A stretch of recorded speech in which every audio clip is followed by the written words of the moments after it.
Given the pace of scientific discovery, 40 years is a long time. That's how long my next guest has worked with the Johns Hopkins Applied Physics Laboratory.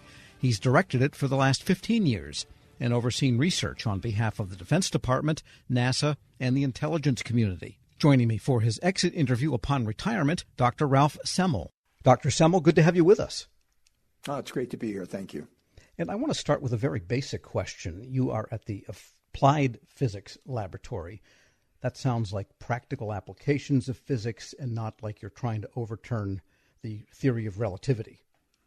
That's true. Actually, you can view applied physics as a bridge between more theoretical physics and engineering. So we're applying basic physics to the extent that we can for engineering solutions. It sounds like most of the work over the years has been done for DOD, the Defense Department, NASA, federal entities.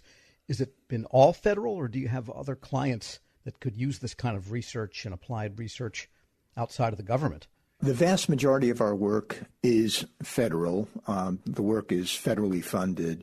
We do some work for industry, but we serve as a trusted agent of the government and have to be careful about conflicts of interest with industry, since we have to serve, as, if you will, as an independent broker. Sure, and not much of industry requires hypersonic projectiles or directed energy that can zap something at 1,000 yards, safe to say. Yeah, as much as they may want that at times, no, it's not that applicable. On the other hand, if you take a look at the work we've done in brain control interfaces, we have done work with Meta, for example, in that area. In that sense, you're kind of the latter-day Xerox PARC in some ways. Yes, you could think of it that way. Right. So there's a lot of technologies that we work on that potentially do have commercial viability. You can imagine cyber defense work. You can imagine work in the biology area, as well. And when I think of physics, I think of physical things. And you've mentioned biology and cybersecurity. Maybe just an explainer briefly how physics applies to things like software. First, you have to put the name in context. The name was given when the lab was founded back in 1942. And at the time, we were focused on something called the proximity fuse for defense against airplanes in the Pacific. And today, we've evolved extensively beyond physics. And so, things like biology, artificial intelligence, cyber, space in general, these areas are areas that evolve from our original physics work that go well beyond traditional physics. And so how does the government, say, adjudicate between the FFRDCs throughout the country and some of the simply large academic research centers that a lot of them are pursuing similar type of work? There are 15 what are called UARCs, University-Affiliated Research Centers, across the nation. APL is by far the largest. We have well over 9,000 staff. It's about a $2.5 billion a year operation. There's tremendous overlap, if you will, with some of the FFRDCs. We draw on academia, for results that we would then use in development of prototypes. We work with the FFRDCs to assist the government. We transition technologies to industry. And so, we each have our own niches, if you will. And you have been director for 15 years, and you were there, though, at the lab for 40 years.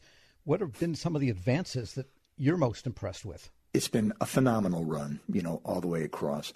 If you take a look at, since I've joined the laboratory, the work has evolved immensely. You mentioned hypersonics before, for example. That is work that I have seen evolve from the lab since the earliest days. If you take a look at the work we've done in biology, so for example, we've done an immense amount of work in biothreat detection and mitigation. That is not work that we, did 40 years ago. Cyber, new area, relatively new area in the past couple of decades. You look at our work in artificial intelligence today, where we have a few hundred folks that are focused on core research and development in AI and thousands of people that are using it today. So it's been just a tremendous journey. We're speaking with Dr. Ralph Semmel. He's about to retire as the director of the Johns Hopkins Applied Physics Laboratory.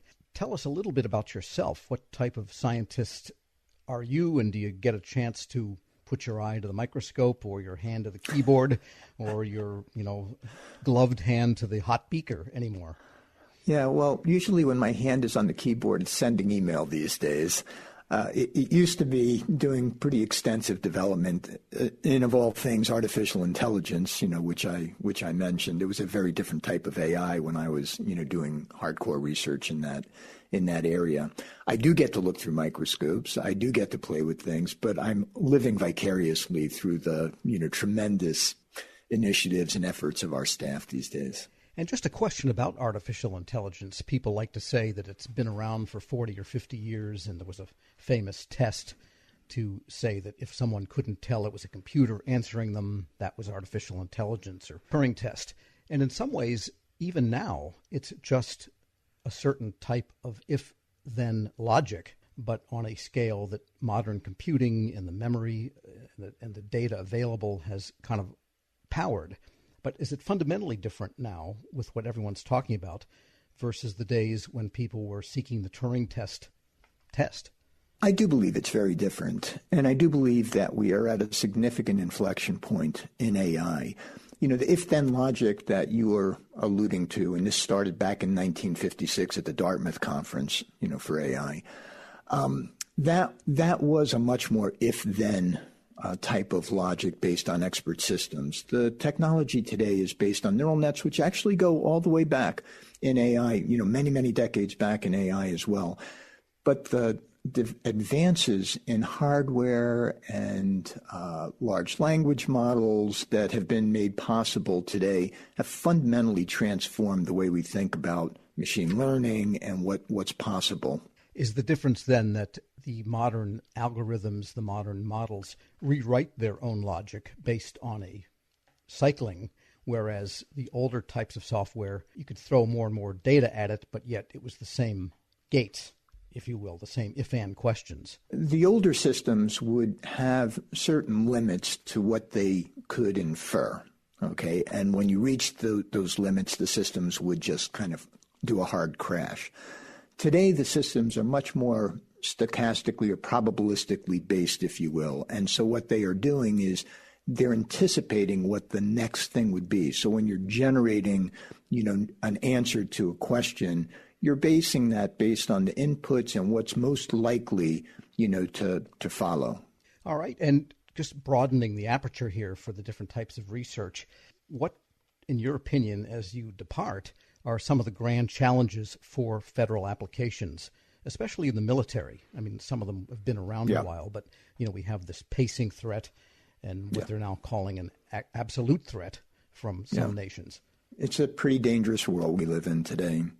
And if you look at things like hypersonics, and we've been deeply involved in that for decades, that is a real-world problem. I think you can extend well beyond that, though, to drones, for example. How does one defend against hundreds or thousands of incoming drones? And using missiles to take out a drone is just not feasible, not viable, just from a financial standpoint. And so how do you use non-kinetic approaches, using directed energy and so on, to address those kinds of issues? If you think about the bio threat, the world is flat.